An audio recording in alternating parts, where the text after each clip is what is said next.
Hey guys, what's going on? Sincere here with whoissincere.com, Anon Radio Live, and the All Rights Matter show. I want to bring you guys an article about this very interesting, colorful character.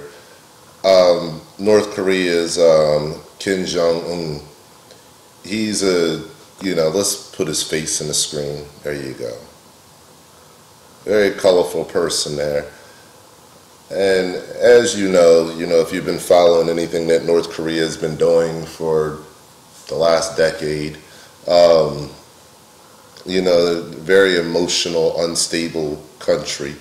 And a big part of the reason for some of the instability in the area, in the Southeast Pacific Asian area there. So he's again threatening his nuclear capabilities on the United States, but this time I'm looking at it a little bit differently because he was just actually sanctioned by the UN, and I'll leave the article here.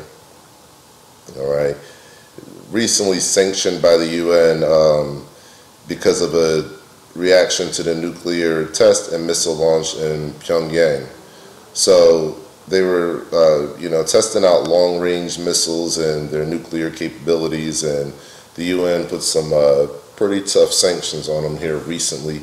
And in combination with those sanctions and the exercise that the United States is now having with South Korea, he seems to be a little bit upset about that. So I'm going to leave this article here below.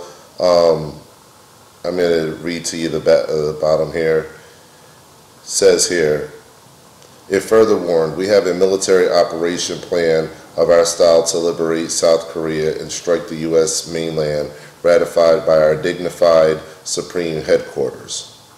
It claimed to have already deployed offensive means to strike South Korea and also U.S. imperialist aggressor forces based in the Asia-Pacific region and the U.S. mainland.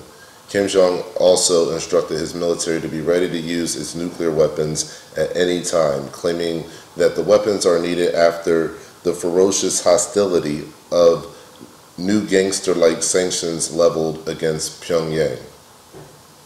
So he seems to be, talking some heavy trash, and we'll see if those offensive forces actually do show up. And, if they actually do strike in any kind of way, I'll be keeping an eye out for that. But as of right now, and I actually saw that this morning, I just wasn't able to get it out. But as of this morning, a little bit earlier, the articles were breaking, here, that this is the language that's coming out of North Korea right now. And if he is telling his offense to, to go ahead and get ready, and if he is actually deploying them to actually strike, then we could see a very hostile, deadly situation here within a matter of possibly days. So this is something to definitely keep our eye on. This is definitely an alert worth putting out there to the public, because this is something that Kim Jong has put out to his own news media. So let's keep an eye on that, guys. I'll leave a link below.